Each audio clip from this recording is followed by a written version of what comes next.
Ձգձգմամբ եւ այլն ինչու նույնիսկ ոչ գաղտնի մասին հնարավորություն չտրվեց ծանոթանալ հանրությանը, ինչից են վախենում կամ եթե վախենում են։ Այո, քննիչ հանձնաժողովի ուսումնասիրությունը զեկույցը ուղարկել են արխիվ, բայց արդյոք կարողանալու են արխիվ ուղարկել իրենց մեղքը կապիտուլյացիայի համար։ Իհարկե չեն կարողանալու։ Իմ կարծիքով ստույգ տեղեկություն չի, զուտ կարծիք է, հանձնաժողովի ստեղծումից հետո հանձնաժողովականներն ասել են հանգիստ աշխատեք, հետո տեսնենք ինչ ալնելու եւ այլն եւ այլն։ Եվ գիտակցաբար թույլ են տվել, որ հանձնաժողովը խախտի օրենքով նախատեսված ժամկետների ուսումնասիրության համար։ Այնուհետև մյուս թևին ասել են, որ խախտել են, ինչու եք վերում ազգային ժողով, ինչու եք վերում քննարկման, ուղարկեք արխիվ։ Բազա չէ, այնտեղ ուրիշ ինչ պետք է գտնեն։ Իրանց մեղքերն են այնտեղ գտնելու։ Այդ հանձնաժողովի ուսումնասիրություններում։ Իհարկե կլինեն մարդիկ, այսպես ներդրված մարդիկ, ովքեր կփորձեն հեքիաթներ պատմել, բայց լավ գերագույն գլխավոր հրամանատարը իրենք են, բոլոր հրամանատարները եղել են իրենց նշանակածները, ապա ինչ։ Հասկանում են, որ այնտեղ կարող են ասել, բանակում եսել, բանակում եներ եւ այլն, բայց այդպես ասողներին իհարկե միշտ պետք է պատասխանել հետեւյալը, որ ոչ Սերժ Սարգսյանը եւ ոչ էլ պաշտպանության նախարարը երբեք չեն հայտարարել, որ հայկական զինված ուժերը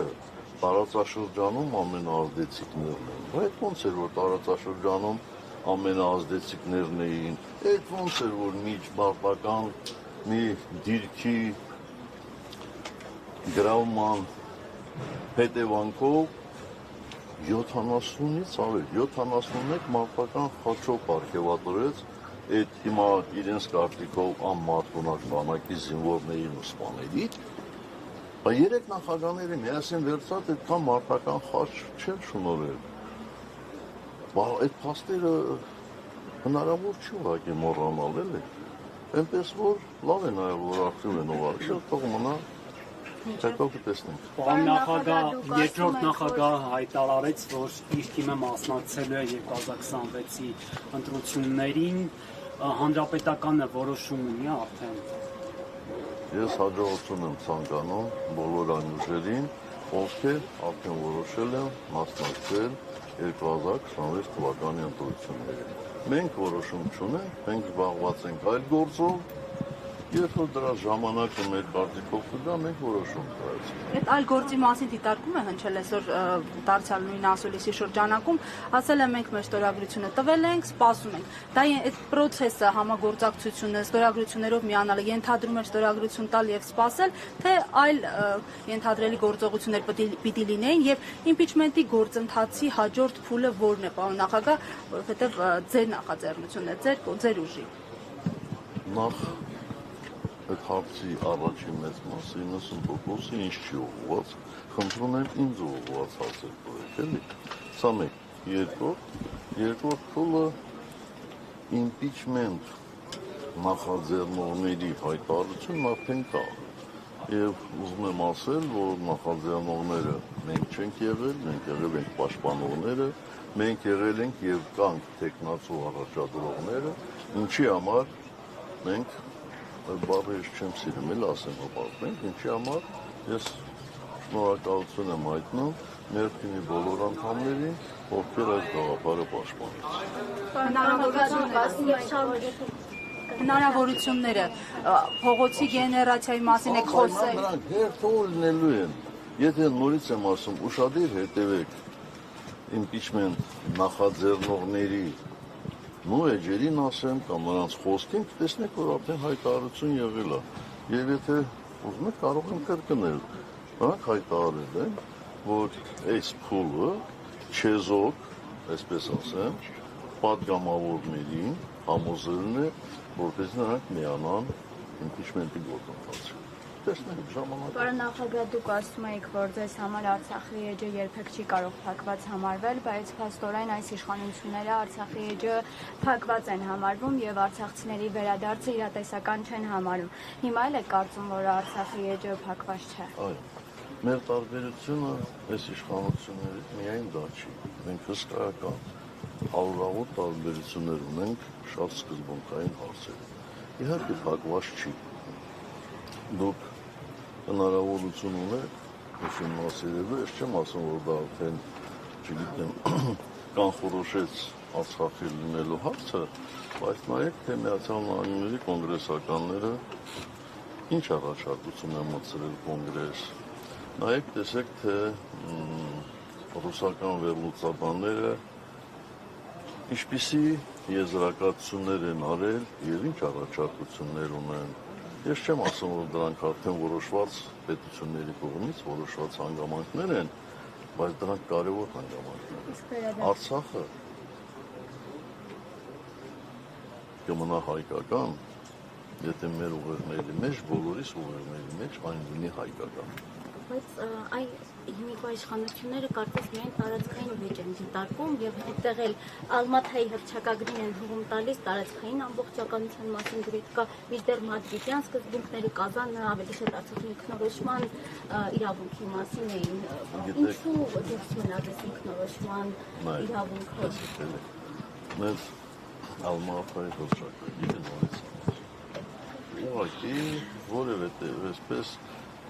փրփուրներից կախվելու պատմության նման։ Ալմաթայի հռչակագիրը չի կարող լինել որպես հիմք։ Լավ, իրենք փորձում են դա անել։ Այդ դեպքում մեկ այլ բան ասեմ։ Ալմաթայի հռչակագրից բառացիորեն ամիսներ առաջ եղել արդեն հայ-ադրբեջանական սահմանների դելիմիտացիան, դեմարկացիան։ Բայց ինչու դրանով չեն առաջում։ Ինչ է նորից անում դա։ Դա անհասկանալի է, հասկանալի չի կարելի։ Հնարավոր չի 3-4 փաստ համադրել եւ ասել էսա։ Այս մարդիկ ուժի զորով ուզում են ամեն ինչ ուտեցնել մեր ժողովրդին։ Եթե դա ընկալելի է, դա դեմ առաջի հերթին վստահ եմ, որ նորմալ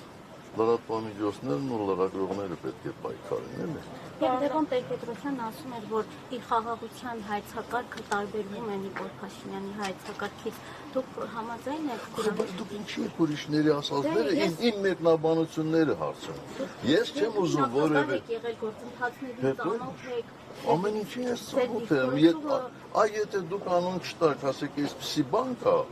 ես կարող եմ ասել, բայց դուք ինձ ստիպում եք, որպեսզի ես մեկնաբանեմ երկրորդ նախագահին, առաջին նախագահին, վաղը ինձ ստիպելու եք, որպեսզի ես մեկնաբանեմ, չգիտեմ, մեկ ուրիշ մարդու, ես մեկնաբան չեմ քաղաքական։ Պարոն նախագահ, նախագահի խաղաղության հայեցակարգի հետ այսպես ձևակերպեք հարցը, լավ, մի կողմ թողնեք Նիկոլ Բայց էլ եմ նույն բանն ասում, ես չգիտեմ ինչի մասին եք դուք խոսում։ Երբ որ Լևոն Տեր-Պետրոսյանը մանրամասները շարադրի ինչի մասին է խոսքը, այն ժամանակ ես ինքը թեթևակի շատ կարող եմ դրան անդրադառնալ։ Պարոն նախագահ, եւ այդ Վաշինգտոնյան փաստաթղթի հետ կապված ի վերջո Ալիևը անվանում է Զանգեզուրի միջանցք։ Փորձենք հասկանանք հիմա Թրամփի ուղի թե Զանգեզուրի միջանցք։ Բայց մենակ Ալիևն է դա անվանում։ Բոլորն է, բացի այսօրվա Հայաստանի կառավարչից, բոլորը դա Զանգեզուրի միջանցք են անվանում։ Բոլորը այդպես են, այսինքն ադրբեջանցիները թուրքերը, վաղուց են չէ դրա մասին խոսել։ Բայց ժամանակ չեն ասել, չէ, վերցնենք մեկի անունով դնենք, մյուսի անունով դնենք, դրանք Զանգեզուրի միջանցքեր են։ Այսինքն ես դեմ չեմ ուրիշ ժողովուրդների անվտանգության ապահովմանը, իրենց երազանքները իրականացնելու ձգտումը, բայց այդ երազանքները իրականացնելու ձգտումը չպետք է մեկը ուրիշներին չնշի։ Այսօրվա Հայաստանի կառավարիչն ասում է ուզում եք Թուրանը միանա, դե միանա թող։ Այսինքն չեմ հասկանում ինքը Որ երկրի կառավարիչն է, այնտեղ չեմ հասկանում, որ ժողովրդի ներկայացուցիչն է։ Պարոն նախագահ, նաև խնդրեմ անդրադառնաք Միքայել Սրբազանի ազատազրկմանը տատանը 2 տարի 6 ամսով ազատազրկեց հոգևորականին փաստացի խոսքի համար, թեև նշում են, որ իշխանազավթման կոչ արել, պաշտոնական մեղադրանքն այդպիսին է։ Ձեր վերաբերմունքը այս որոշմանը եւ առհասարակ հայ առաքելական եկեղեցու շուրջ չդադարող թիրախավորման։ Բայց ես արդեն մի անգամ անդրադարձել եմ եւ ասել եմ, որ ուղղակի դա անհեթեթություն է։ Ոչ միայն խոսքի համար բանտ նստեցնելը, այլ այդ խոսքը նույնիսկ տեղ չի հասել, ես ասում եմ Միքայել Սրբազանի, ես վերջին 7 տարիների ընթացքում հնարավորություն չեմ ունեցել շփվելու։ Այսինքն Միքայել Սրբազանը ինքան միամիտ է, որ հրապարակավ ինձ կոչ է անում, որպես ես մի գեներալ գտնեմ, որպեսզի ռազմական հեղաշրջում լինի։ Մարդը խոսքը ասել է, այդ ասելու համար, որ նստեցնելը լավ է,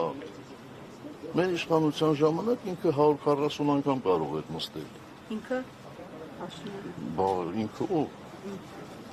Պարոն նախագահ, հնարավոր է համարում եք Լևոն Տեր-Պետրոսյանի հետ դաշինքով ընտրությունների մասնակցելը։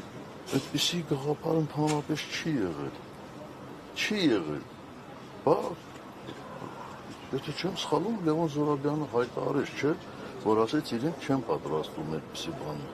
Բայց որտեղից եք այդ վերցրել այդ գաղափարը, որտեղից եք վերցրել, ես չեմ հասկանում։ Թե ուրիշ հարցեր չունեք, ուղղակի ինչ-որ այսպես մտածում եք ինչ-որ բան։ Միանգամից 4 գործ ձեր վերաբերյալ դատարան ուղարկվեց, ինչու է պայմանավորված։ Միանգամից ինչ։ 4 գործ ձեր վերաբերյալ ուղարկվեց դատարան։ Մի գործ Տեսնեք, այդ գործերը ինչպիսին են։ Դուք հասկանում եք ինչ է կատարվում։ Այն իշխանությունը, այն կառավարիչները, ովքեր 3 անգամ մեծացրել են եռաբլուրը, ինձ մեղադրում են, փորձում են մեղադրել, իբր եռաբլուրի հողերը վաճառելու մեջ։ Այնինչ այդ հողերը ունեն կոնկրետ հասցե, շատ կոնկրետ հասցե։ Իսակովի պողոտա։ Ձեր կարծիքով իրենք ինչու են այդպես սպանել, եռաբլուրին հարակից տարածել։ Կարող է հայերենը լավ չեն հասկանում։ Հայերենում հարակից նշանակում է շատ մոտիկ, չէ՞, այդպես է, չէ՞ նշանակում։ Դե որևէ կերպ հնարավոր է ենթադրենք Իսակովի այստեղից գնալուց ձախակողմյան հատվածը համեմատել, ասել, որ եռաբլուրին կպացա։ Էլ Հաչակողմյանը մեկ ուրիշ է։ հրապարակում արել հենց այդ թեմայով, որ եռաբլուրին հարակից տարածքները եւ ոչ թե եռաբլուրը եւ պաշտպանության նախարարությանը պատկանող, բայց այնուամենայնիվ պաշտպանության նախարարությանը պատկանող Իսակովի պողոտայում գտնվող հողերը վաճառվել են, դուք այդ ժամանակ եղել եք նախարար։ Այո, այդ հողերը եւ այս շատ բարձ պատճառով։ Ես որտեղ ծառայել եմ Հայաստանի Հանրապետությունում, որ կառույցներում ծառայել եմ, ես միշտ փորձել եմ նպաստել այդ կառույցների կայացմանը, այդ թվում նաեւ շենքային պայմանների բարելավման առումով։ Ես խորապես համոզված եմ եղել, որ Հայաստանի Հանրապետության զինված ուժերը արժանի են ունենալու պաշտպանության նախարարություն եւ պաշտպանության նախարարության համապատասխան համալիր։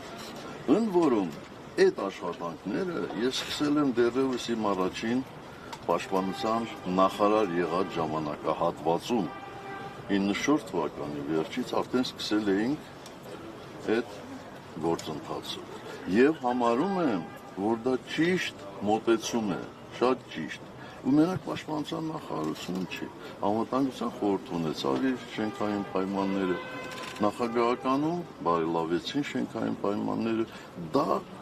կառույցի բաղկացուցիչ մաս է, նորմալ աշխատելու։ Հարցրեք ազգային անվտանգության նախարարության 95 թվականից աշխատող աշխատակիցների արդյոք բարելավել են իրեն շենքային պայմանները, արդյոք մթնոլորտը այնտեղ փոխվել է։ Արել ենք, այո, արել ենք, Եվ հիմա վերցնել այսօրվա գներով համարել 20 տարի առաջվա վաճառքի գները, դե ինչ ասեմ, ինքներդ էլի եզրակացություն արեք։ Ես լուսաբանում եմ նաև այս զուգահեռ քննվող Վաչական Ղազարյանի վերաբերյալ գործը եւ այս գործի շրջանակներում եւ եւս մեկ անձի ով պաշտպանության նախարարություններ աշխատել հիմա չեմ հիշում հստականությունը, այստեղ ասում է որ արտաբյուջե է ուղղակի պաշտպանական կողմը ասում է Արա որ ծախսվել այդ միջոցները վաճառքից բացած գումարները արտաբյուջե են։ Այո, այդ ամբողջ միջոցները ծախսվել են պաշտպանության նախարարության համալիրը կառուցելու նպատակին առանց որևէ բան։ Եվ այստեղ նաև Հայաստանի նախագահը այդ ժամանակ Ռոբերտ Քոչարյանն էր, եւ նաև Toyota Երևանը այստեղ հողատարածքներ է գնել, շատ քննարկվում է այս հարցը։ Ինչպես ստացվեց, այսինքն դուք տեղյակ եղել եք Toyota Երևան Ռոբերտ Քոչարյանի ողջուն հողատարածք վաճառելու։ Ոչ, տեղյակ չեմ եղել եւ դատաքննության ժամանակ վստահ եմ այդ հարցերից տալու են, դուք ուշադիր կհետևեք։ Ես տեղյակ չեմ եղել, որովհետեւ այդ հողերը կարող էին ձեռք բերել յուրաքանչյուր ոք, ով ուներ գումար եւ ցանկություն այդտեղ հող ձեռք բերելու։ Թող գտնեն 1, 2, 5 մարդ, իրական մարդ, ով ուզել է այնտեղից հող ձեռք բերի, իրան ուղղակի մերժել են։ Կարևորը տեղյակ լինեք, ներկայիս իշխանությունների մեջ, պատգամավորների մեջ կան անձինք, որոնք այդ տարածքում հող են ձեռք բերել։ Չգիտեմ։ Ես ընդհանրապես ուրիշների գույքերով տենց առանձնապես չեմ եղել, պատրների մոտ։ Դե ամեն դեպքում պաշտպանության նախարար եղած ժամանակ, եթե պաշտպանության նախարարությունը պատկանող հողեր կվաճառվել են, կարելի է Ես ասել եմ քննության ժամանակ, ես վերցնում եմ, ես հայտարարել եմ պաշտպանության նախարարությունում, ասել եմ կաներ ովքեր ցանկություն ունեն այստեղից հող ձեռք բերելու, նվազանգույն գինը այսքան է, ով ուզում ձեռք է բերել։ Ես կարծում եմ, եթե պաշտպանության նախարարության համալիրը կառուցվել է այսօր, 5 անգամ ավելի շատ գումար։ Մի փողոց ասֆալտապատելով վրա են այդպիսի գումարներ։